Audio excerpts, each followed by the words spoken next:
Hi everybody, this is Nikki and I'm here to do another part of the Afrezza video. I lost count. This is personal experience, personal opinion, no medical advice whatsoever, and I think this is the last of the Afrezza information. I have done onset of action, action duration, dosage sizes, overall ease of use, and shelf stability expiration. And I would like to look at price and accessibility and kind of some of the tidbits, including the Afrezza cough, the lung function test, and stuff like that. Okay, so here's the tidbits.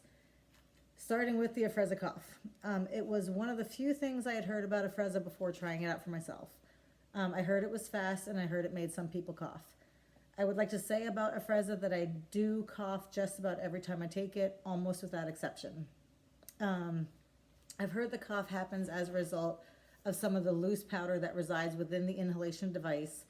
That what happens is when you inhale, the loose powder kind of gets sucked down before your actual, cartridge contents. And that loose powder, once it hits, can kind of make you cough. That it causes a tickle. I can say it sometimes feels like that, but not always. It sometimes felt like more of a chest thing. I don't know that it matters, but I do want to say it has not been just a tickle for me. And in fact, it feels different. Some days it does feel like tickle, sometimes it doesn't. A couple times it actually caused something closer to a coughing fit. And that, again, didn't feel like it came from here. It kind of came, it felt like it came from here. I'd love to downplay that, but I think it's wrong to. And I also won't begin to explain what it could mean or why it happens.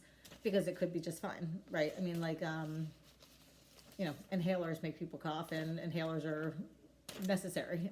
So I don't know if that makes any sense. Okay, Mankind does make very clear Afrezza is not for people with COPD, for people with asthma, or for people who currently smoke or have recently quit. They also put within their medical literature that in one study they completed, which could mean anything at all. Slightly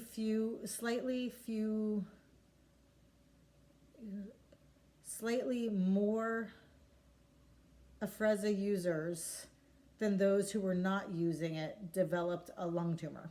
So I wanted to stop for a second, make sure I got that right. So a few more Afrezza users than the group that was not using Afrezza developed a lung tumor. I don't know that it means anything at all. And again, there's kind of this campfire, scary story thing about Afrezza, and I feel like that might be part of it. They are responsible to report all these things. It doesn't mean that Afrezza causes tumors, or it could, but it doesn't have to mean that. I absolutely do not want to add to the fear element here because I've heard bad things about aspartame. Okay, so I was going to say about aspartame, I also hear campfire, terrifying stories about aspartame, and I've been consuming it since I can remember. And all's well, so that's great. Okay, so that's that. I'm mentioning it. I don't want to make it sound scary, and I don't want to downplay it. Mankind also recommends getting a basic lung function test, the FEV1, done before starting Afrezza. It can serve as a baseline score. The recommendation is to have the test performed again at regular intervals, or if you see the surfacing of any kind of new pulmonary type symptoms.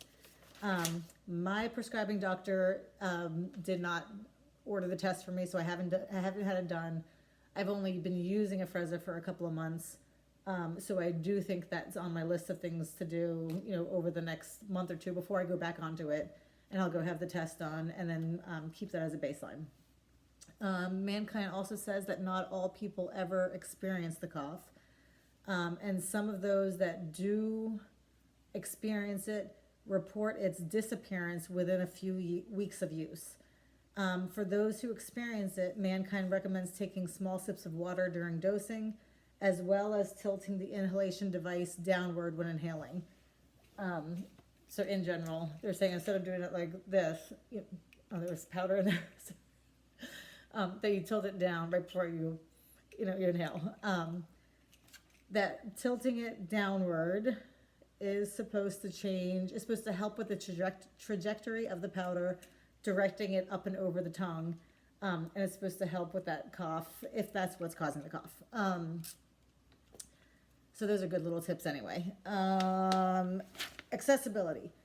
I've been to 2 endocrinologists where I've been denied my request for a prescription. I also mentioned it to a general practitioner and was denied again. So that was the first 3 doctors I asked, in fact, I think I started off by asking for a sample and they said, no, we don't carry it and we don't prescribe it and everything else.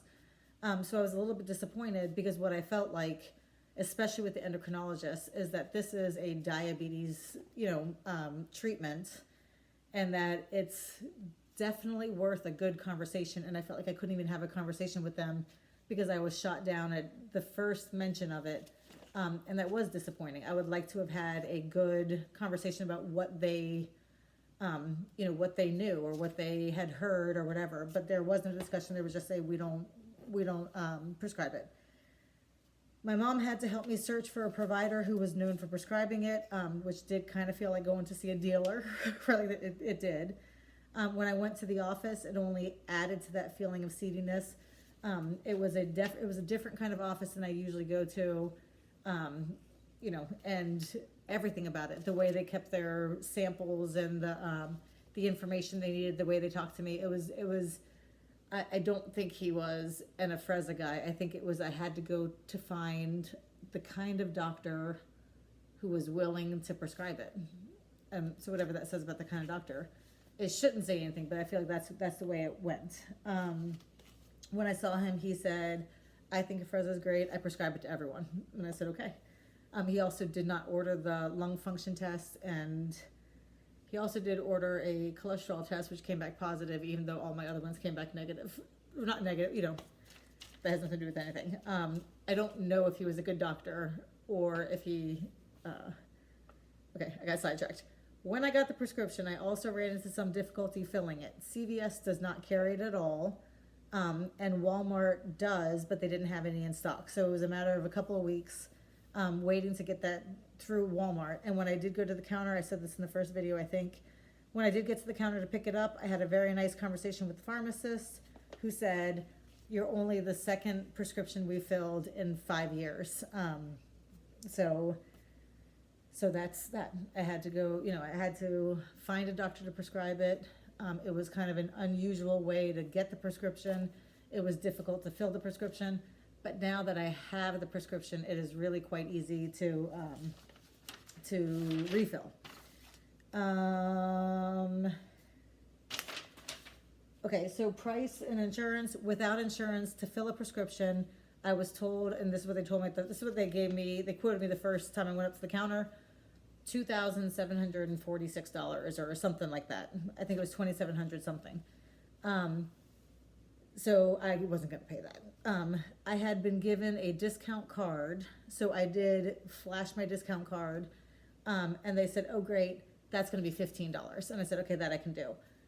It turns out that with the discount card, you can pick up 4 prescriptions at $15 a pop. But this has to be done before it goes through your insurance. If it's gone through your insurance, then they automatically give you the insurance price, and then you can't use the discount card. So this has to be used before it goes through insurance. After mine went through the insurance, I still have one more pickup on the card, but they've now processed it. So I now know what my price will be. And I was told it was $45. I was told that about 6 weeks ago, or maybe about 2 months ago, and a couple of days after that, I did get a call from Mankind saying letting me know to expect a price jump, a price change. He didn't know if it was going to be more or less or what, but he said there should be a price change coming. So I don't know what that's going to end up costing, but I know that $15 was fantastic, and I know that $45 was very, very reasonable, and I hope it hasn't doubled or something like that. Mankind also says, when it comes to insurance, that insurance may deny it. It's not uncommon. One recommendation was to have the provider write a letter of medical necessity that might state something along the lines of A1Cs were not as stable as preferred, or scar tissue seems to be causing slow absorption, decreased efficacy. something like that to prove that Afrezza, the inhalable insulin, is necessary. The Mankind guy said, if the doctor is able to prove necessity, it'll end up in an external review with a third-party mediator who is knowledgeable in diabetes and most likely will be approved. That's it. That's my 89 things on Afrezza. And in the document, I do include my my averages for the observations, in case anyone wants to look at numbers.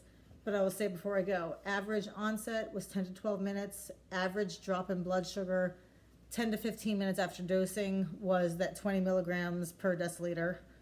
And then average drop in blood sugar 60 minutes after dosing was 108 milligrams per deciliter. And my average peak drop was 92. And that was at around 30 to 40 minutes. So again, it was good quality stuff and I really liked it. And as soon as I'm done with the study I'm participating in currently, and hopefully the next 6 weeks or 2 months, I do look forward to going back onto it and using it as the tool that I was using it as before. And I liked it. So, going to bed. Thanks for watching. Have a great night. Bye.